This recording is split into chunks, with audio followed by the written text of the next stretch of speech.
Hai, Assalamualaikum warahmatullahi taala wabarakatuh dan selamat sejahtera. Apa khabar pelajar-pelajar di luar sana? Cikgu harap semuanya berada dalam keadaan sihat walafiat bersama-sama keluarga. Cikgu ialah Cikgu Nurzain binti Badri dari SMK Datuk Haji Hasanoh, Penaga Pulau Pinang.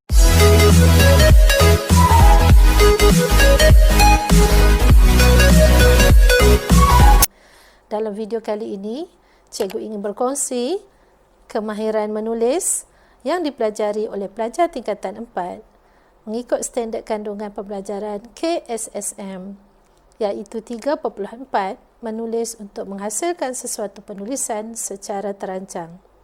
Manakala standard pembelajaran 3.4.1 iaitu menulis kerangka karangan dengan menyusun dan menganalisis isi penting secara terancang. Baik, apakah soalannya hari ini? Mari kita lihat. Soalan jenis domain peribadi. Siapapun kita, budi bahasa mestilah diutamakan. Dalam kehidupan moden yang hebat dan maju, budi bahasa jangan dilupakan dalam melayari kehidupan ini yang penuh ujian dan cabaran. Sumber Sinar Harian 14 Disember 2020. Petikan ahbab di atas menyatakan bahawa budi bahasa amat penting dan besar nilainya dalam kehidupan kita. Lantaran itu, untuk mempraktikkan budi bahasa, semuanya mesti bermula dari rumah dan keluarga. Jelaskan peranan ibu bapa untuk melahirkan generasi muda yang berbudi bahasa. Apabila pelajar sudah melihat soalan, pelajar mesti menganalisis soalan. Lihat pada arahan soalan untuk arahan yang kedua di bawah. Soalannya, jelaskan peranan ibu bapa untuk melahirkan generasi muda yang berbudi bahasa. Jadi pelajar boleh highlightkan temanya berbudi bahasa. Kemudian kita boleh lihat di sini perkara yang dititik beratkan ialah peranan. Peranan siapa? Peranan ibu bapa. Melahirkan generasi muda remaja, generasi muda ataupun remaja berkaitan dengan budi bahasa. Jadi apabila pelajar sudah menganalisis soalan, pelajar bolehlah menyenaraikan isi-isi penting yang terlintas di fikiran pelajar.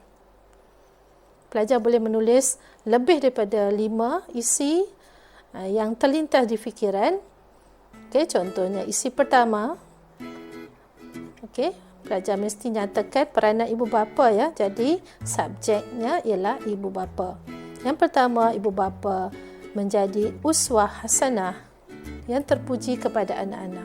Apakah uswah hasanah? Mungkin ada pelajar yang tidak biasa menggunakan frasa ini. Uswah hasanah menunjuk teladan ataupun biasanya kita guna sebagai suri teladan. Baik, apa contoh yang menyokong idea utama ini? Bagi pelajar yang biasa melihat video pembelajaran karangan cikgu, apabila cikgu memberikan idea utama, mesti diikuti oleh contoh. Baik, contoh yang sesuai ialah ibu bapa bercakap dengan sopan dan tidak menggunakan kekerasan dalam mendidik anak-anak. Seterusnya, isi yang kedua, ibu bapa memberi didikan agama maupun didikan moral yang secukupnya.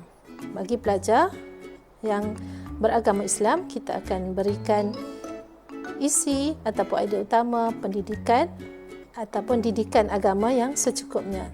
Untuk yang bukan beragama Islam, boleh memberikan isi ibu bapa memberi didikan moral yang secukupnya. Untuk contoh, merujuk kepada yang beragama Islam, iaitu ibu bapa menghantar anak-anak mengikuti kelas Al-Quran dan Fardu Ain ataupun kafah bagi mendalami ilmu tentang adab dan akhlak. Kerana dalam silibus kelas kafah juga ada adab dan akhlak. Seterusnya, isi yang ketiga, ibu bapa memberikan penghargaan kepada anak-anak yang cemerlang sahsiahnya. Baik, contoh yang boleh diberi Ibu bapa memberi pujian ataupun memberi hadiah kepada anak-anak yang menunjukkan perilaku berbudi bahasa yang membanggakan ibu bapa. Apabila ibu bapa memberi hadiah, anak-anak akan lebih rasa bermotivasi dan bersemangat dan untuk mempamerkan budi bahasa yang elok dan dapat membanggakan ibu bapa. Jadi ini antara huraian apabila pelajar mengambil idea utama ini. Baik, seterusnya idea utama yang keempat ialah ibu bapa menekankan pendidikan tentang budi bahasa kepada anak-anak sejak kecil lagi. Baik, untuk isi ini agak-agak apakah peribahasa yang sesuai? Ya, pandai. Melentur buluh biarlah dari rebungnya. Tapi ingat ya pelajar, apabila pelajar menggunakan peribahasa, pastikan bina dalam ayat yang gramatis bersama-sama peribahasa tersebut.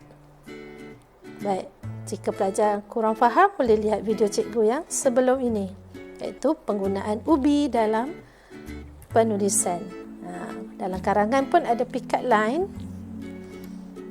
Contoh yang sesuai untuk idea utama ini ialah ibu bapa mengingatkan anak-anak agar sentiasa mengucapkan terima kasih kepada orang yang membantu kita ataupun orang yang berbudi dengan kita.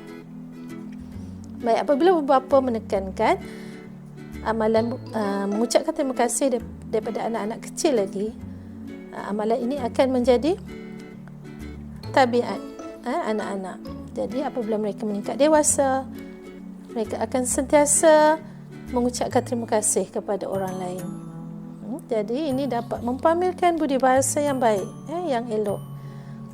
Baik, seterusnya idea utama yang kelima ialah ibu bapa sentiasa peka dan memantau pergaulan anak-anak. Apa kaitannya dengan budi bahasa? Jadi dalam contoh, pelajar boleh kaitkan, iaitu ibu bapa memastikan anak-anak tidak bergaul dengan rakan yang biadab dan suka melontarkan kata-kata kesat terhadap orang lain. Kerana remaja ni mudah terpengaruh dengan rakan sebaya. Jadi apabila remaja berkawan dengan rakan sebaya yang biadab, mereka juga akan berkelakuan biadab.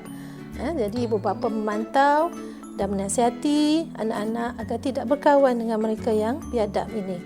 Jadi cari kawan yang mempamerkan akhlak yang baik. Jadi remaja juga akan menjadi baik. Baiklah, ini ialah 5 idea utama yang cikgu cadangkan dan mungkin juga pelajar akan menyenaraikan idea-idea ini dalam karangan pelajar. Kemudian apabila pelajar sudah dapat 5 untuk KSSM, pelajar hanya perlukan 3 saja isi untuk bahagian B, iaitu karangan panjang ya. Jadi pelajar pilih 3 isi yang betul-betul pelajar tahu dan boleh huraikannya dengan baik. Apa kata jika pelajar ambil isi yang pertama yang cikgu nyatakan di sini? Ini contoh, pelajar boleh pilih mana-mana isi pun, tidak mengapalah. Yang ini bergantung pada apa yang ada dalam pemikiran pelajar. Mungkin pelajar A boleh hurai isi lain, pelajar B boleh hurai isi yang lain yang dia tahu. Jadi contohnya pelajar ambil satu isi, ibu bapa menekankan pendidikan tentang budi bahasa kepada anak-anak sejak kecil. Kerana kat sini pelajar sudah tahu, ada satu peribahasa yang pelajar boleh letak tadi, melentur buluh. Jika hendak melentur buluh, biarlah dari rebungnya. Yang kedua, ibu bapa menjadi uswah hasanah yang terpuji kepada anak-anak. Isi yang kedua dan yang ketiga, contohnya pelajar mengambil isi ataupun idea utama memberikan, ibu bapa memberikan penghargaan kepada anak-anak yang cemerlang, sasya. Jadi sebelum menulis karangan, pelajar sudah ada 3 isi yang pelajar tahu ni. Jadi pelajar boleh menulis karangan selepas ini dengan perenggan yang lengkap, iaitu ada pendahuluan, ada perenggan-perenggan isi dan ada perenggan penutup. Sekian saja untuk kali ini. Cikgu harap pelajar-pelajar dapat manfaat daripada ilmu cikgu yang sikit ini sebagai panduan pelajar. boleh lihat channel cikgu untuk video-video lain, dan cikgu harap video-video cikgu dapat membantu anda. Okey, sebagai tanda sokongan, sila like, share dan juga komen serta subscribe channel cikgu. Okey, sampai jumpa lagi. Sekian. Terima kasih daripada cikgu. Bye.